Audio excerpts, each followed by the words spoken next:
지금 정치에 있어서 구조적으로 한 50%의 득표율을 보수가 얻으려면 51% 얻으려면요 30%의 강경 보수층에 더해가지고 한 20% 초중반의 중도 보수층이 합류해야지만이 과반에서 선거를 이기는 겁니다.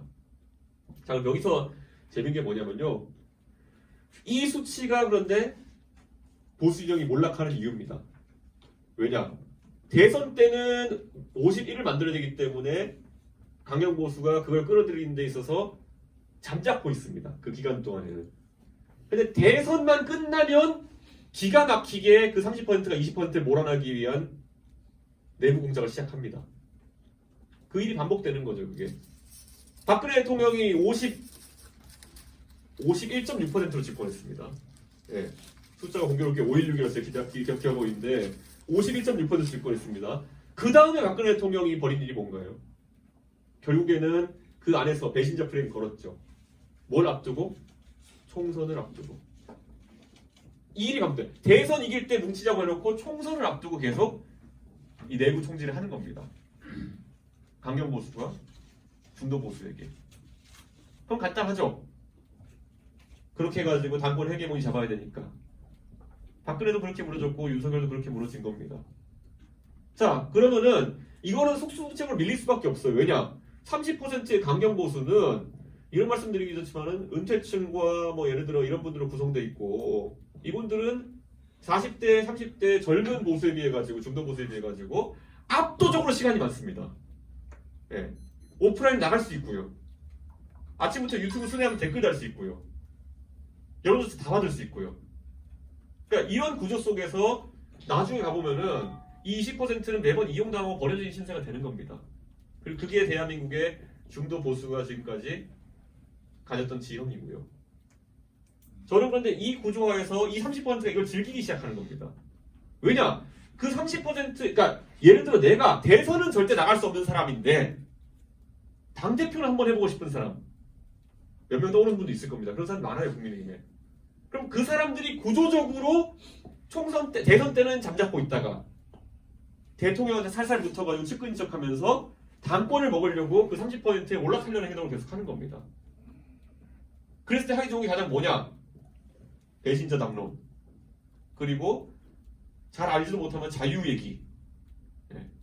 그리고 중국 얘기. 뭐 이런 거. 부정선거 얘기. 이런 거 계속 들어가는 겁니다. 그래가지고 중간에 깎아먹어도 좋다. 어차피 대선은 멀었으니까 이 당권 잡기 위해서, 그래서 공천권 장악하기 위해 가지고 그 전제를 항상 벌이게 돼 있는 겁니다. 자꾸 윤석열 대통령이 뭣도 모르고 정치 진짜 모르니까 제가 내부 총질했다 그러는데 그게 아닙니다. 거꾸로입니다. 본인과 본인에게 얹힌 사람들이 그 뻔한 패턴으로 나섰기 때문에 뻔하게 지금 탄핵당하는 겁니다.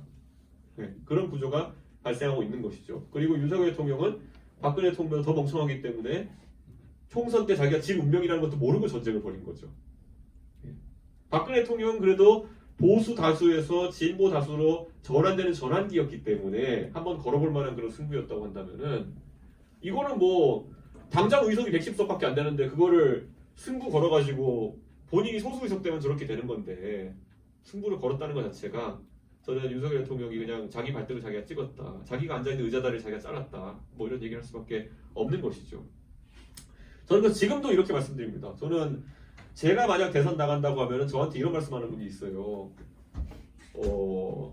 이준석 씨가 꼭 대선 나간다면은 막판에 보수의 반역자가 되지 않기 위해 가지고 단일화를 해야 된다. 그것만 잊지 마라. 이렇게 말씀하십니다. 뭐 저를 아끼는 분들이 해준 조언이니까 저는 거기에 악의가 있다고 보지 않습니다. 근데 전략 전술면에서 전혀 동의할 수가 없어요. 예.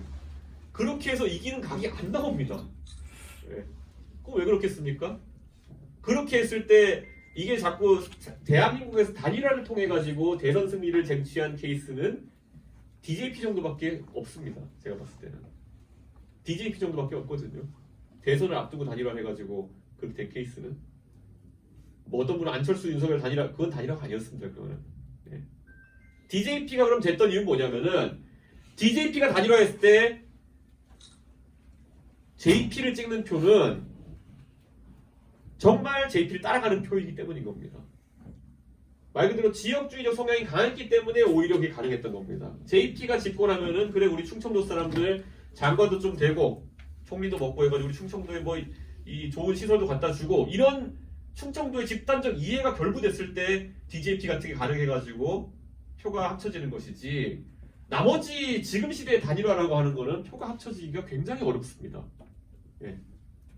예를 들어 제가 작년에 동탄 국회의원 선거를 뛸 때 저한테 엄청나게 많이 꼬심이 들어왔죠. 국민의힘에서 아는 사람들한테서 너 그 동탄에서 단일화 해줄게. 국민의힘 후보 적게 해줄게. 그러면은 니네 개혁신당 후보들 딴 데서 적게 해줄게. 제가 천만에요. 전 그러면 집니다라고 얘기했어요. 저는 그러면 집니다. 1대1로 붙으면 집니다라는 얘기를 했어요. 실제로 동탄이 민주당이 원래 65%가 나오는 곳입니다. 지난 선거에서 그러니까 2020년 선거에서 이원우 의원이 65%, 상대쪽 미래통합당 임명배 후보가 35% 나오는 곳입니다. 그런데 이 65%가 선거를 분석한 사람들이 이 65%의 의미를 잘 모르고 있는 거예요. 그 65%의 민주당 지지자들이 이번 선거 때 민주당 후보를 뽑는 숫자가 39%입니다. 38%, 39%입니다. 그러면은 전국적으로 분위기는 더 민주당이 좋아졌는데 왜 동탄에서는 65% 갔던 민주당이 왜 38%, 39%로 떨어졌을까? 26%가 어디로 증발했을까? 이걸 봐야 되는 거거든요. 그러면 국민의힘은 35%에서 17%로 떨어졌습니다. 그러면 사실 제가 동탄에 당선될 때 제 표가 42% 정도였거든요. 26%가 민주당에서 갔고 16에 17% 정도가 국민의힘 쪽에서 온 겁니다. 냉정하게 당세만 놓고 따진다면. 근데 이 소식을 이해 못 하시는 분들이 있더라고요, 보니까. 지금 대한민국의 민주당이 커지고 이렇게 한 이유는 뭐냐면은 국민의힘이 도저히 마실 수 없는 수준으로 짠물이 됐기 때문인 이유가 분명히 존재합니다. 동탄의 젊은 유권자 입장에서는 그들이 65% 민주당을 뽑아줬던 이유는 65%가 민주당이 좋아서가 아닙니다. 도저히 국민의힘을 뽑을 수 있는 사람이 35%밖에 안 됐기 때문이라는 것이죠. 그래서 그 가운데 중간 지형에 어느 정도 인지도가 있고 어느 정도 뽑아볼 만한 후보라는 사람이 생겼을 때 가운데 42%가 가서 당선을 시켜버리는 겁니다. 동탄에서 1대1로 국민의힘 후보가 이길 수 있는 가능성이 있냐? 전혀 없습니다. 그거는. 예. 오세훈이 나와도 한동훈이 나와도 이준석이 나와도 다 집니다. 1대1로는. 근데 3자에서는 이긴 겁니다. 제가. 저는 이게 무슨 의미인지를 이제 선거를 치러보면 봐야 되는데 아직까지도 제가 국민의힘 욕을 막 하는 이유는 뭐냐면 제가 저 안에 북한을 너무 잘 알기 때문인데 안에 전략가가 없습니다. 예. 제가 모르는 사이에 뭐 2년 사이에 대단한 현인이 나타났을 거라 보지도 않고요. 이건 구조적으로 간단하죠. 왜냐? 이런 게 있어요. 인류의 지혜라고 하는 것은 계속 계승 발전이 돼야 되는 거잖아요. 내가 오늘 예를 들어서 내가 원숭이인데 오늘 내가 불을 피우는 법을 배웠다. 그럼 내가 그 아들이나 딸한테 불 피우는 법을 가르쳐줘야 되고 그럼 얘는 불 피우는 법을 다시 개발하지 않고도 거기서 시작하는 거잖아요. 이 계승 발전이 돼야 되는데 국민의힘은 지금 선거에 대한 노하우나 전략이 절대 계승 발전될 수 없는 구조입니다. 그건 왜 그럴까요?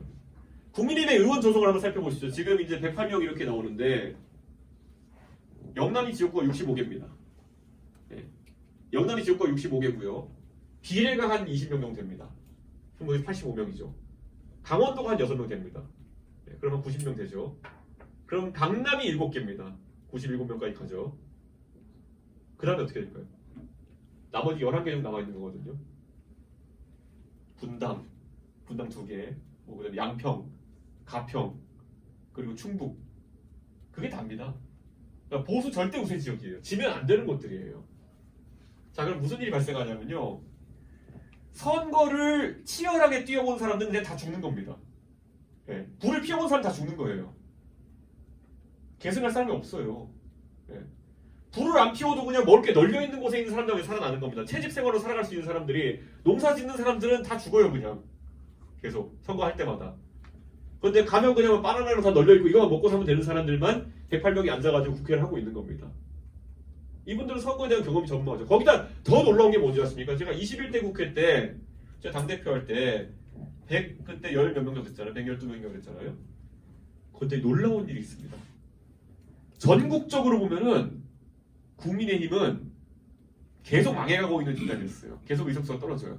그런데 놀랍게도 그 112명의 의원들은 전혀 다른 경험을 하고 있어요. 무슨 소리냐? 매번 초선으로 갈아치우니까 지난번에 21대 국회 때 60명 가까이가 초선이었어요. 자, 그럼 우리는 사람은 큰 그림 보기보다 내 경험에서, 내 관점에서 많은 세상을 보거든요. 나의 경험은 무엇이냐? 21대 초선 국회의원들 경험은 공천을 받자마자 첫 방에 당선이 됐어요. 우세 지역구니까. 나는 한 번만에 국회의원이 됐어요. 그 다음에 당선되자마자 의석은 적은데 하여튼 김종인 위원장이 어떻게 해가지고 서울시장, 부산시장 보궐을 이겼어요. 크게. 그 다음에 이준석이 오더니만은 대선을 이겼어요. 지방선거도 크게 이겼어요. 의외로 이 사람의 21대 국회의원 국민의힘 의원의 경험은 불패의 신화예요. 예. 본인의 지역구가 영남이기 때문에 본인도 진 적 없고 당도 진 적 없고 그러니까 어떻게 됐냐? 나중에 가가지고 많은 사람들이 2023년 10월에 강서구청 보궐선거할 때 제가 그랬잖아요. 17% 18% 깨질 거다. 그랬더니 방송 나와서 저를 막 저주해요. 저 이준석이 지금 당에서 쫓겨났다고 저주하고 있다. 그게 아니라 통계만 봐도 나오는데. 예. 그렇게 하더니만 그때 처음 패배라는 걸 겪어보면 내가 진 것도 아니고 어디 강서구청장을 졌다는데 하면서 현시감 없게 이제 패배를 맞아본 거죠. 그런데 이게 또 반복되는 게 뭐냐면 지금 22대 국회의원 나온 사람 중에 보면은 본인이 초선이고 개혁적이라고 착각하는 사람들이 지금 모 주자 밑에 붙어가 또 이런 얘기를 하고 있는데 이분들도 선거 경험이 전무해요. 예, 저런 비례 의원님들이거든요. 거의. 아니면 대구 아니면은 뭐 강남 의원들이거든요. 진다는 것의 의미를 모르죠. 예. 우세 지역구와 열세 지역구가 어떤 느낌인지 그냥 비교해드리면요. 강남은 가면요. 얘도 국민의 입장에서 시작부터 정남판이 5대 0이에요. 예. 그러니까 나의 가장 확실한 승리 전략은 아무것도 하지 않는 것이에요. 내가 5골 이상만 6골만 안 먹으면 안 져요. 그럼 가장 흔히 하는 게 뭐냐면은 유세차를 끌고 가요. 그러면 대치동에서 사공가에서 큰 소리 내면 안 되니까 연설 한 번 안 하고 손만 들고 지나가요. 그렇게 하면 당선이에요. 대구 가면 대구에는 심지어 이런 소설도 있어요. 지금까지 유세차 만들어서 떨어지는 놈이 많다. 유세차 만들지 마라. 왜냐? 유세차를 만들어 놓으면은 가가지고 자기가 안 할 때 다른 연설원이 가가지고 막 떠들다가 이제 막 영상 찍혀 올라오고 이러는데 이상한 소리 하다가 걸리는 경우 있거든요. 그러니까 유세차를 만들지 않는 것이 전략이다. 뭐 이런 얘기도 나와요. 후보가 되는 순간부터. 그런데 상계동 정도 가보면요. 어떤 분위기냐면요. 10대 0으로 지고 있어요. 예. 그냥 수비수 다 빼고 무조건 다 공격하는 수밖에 없어요. 예. 그러니까 10골 이상 넣어야지 무조건 이기는 것이거든요. 이 정치 성향은 극단적으로 갈라질 수밖에 없는 겁니다. 저한테 예를 들어서 뭐 갈라치기를 하느니 무슨 뭐 좀 너는 가만히만 있으면은 뭐 이렇게 인지도도 있고 잘 될 텐데 왜 자꾸 일을 만들려니? 일을 만들지 않으면 골을 넣을 수 있는 방식이 없어요. 그러니까 일을 만들지 않으면 골을 넣지 못하는 것이고요. 그거는 이미 대선도 턱 위에 차오른 겁니다. 지금 이제 아까 제가 말씀드린 대선은 어떻게든 영혼을 끌어모아가지고 싸우면은 보수진에 붙어볼 수 있다 그랬잖아요. 그것도 제가 2022년에 했던 것처럼 이슈의 중심을 완전히 국민의힘 쪽으로 끌고 오기 위해 가지고 오두방정을 떨어야지 되는 겁니다. 지금 보세요. 가만히 슬슬 흘러가는 상황 속에서 이재명 대표가 이번에 뭐 엔비디아를 뭐 국유화하니 뭐 이런 비슷한 얘기를 해가지고 조롱받는 것처럼 보이죠. 그런데 한편으로는 저기가 오히려 이슈를 주도하기 시작하는 겁니다. 예. 태제가 되는 거고 안티태제가 오히려 이제 보수정이 되어가는 과정 속에 있는 것이죠.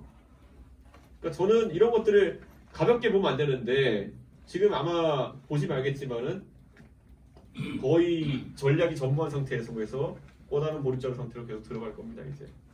그러니까 저는 이게 얼마나 위험한 것인지에 대해 가지고 지도자도 보수적 지도자도 그리고 유권자도 언론인도 그리고 뭐 활동가도 아무도 지금 인지를 못하고 있는 상황이라는 거죠. 네, 이렇게 계속 삶아지고 있는 개구리라는 거를 전혀 인지 못하고 있다는 거죠. 저는 그런 측면에서 대한민국 정치가 이제는 더 이상 보수 진영의 아젠다를 가지고 지속될 수 없다라는 인식을 가지고 새로운 아젠다들을 많이 발굴해야 된다 이런 얘기를 하는 거겠죠. 이런 게 있습니다. 저는 아까 관료주의가 대한민국에도 여기까지 이끌어왔다 이런 이야기를 했는데요.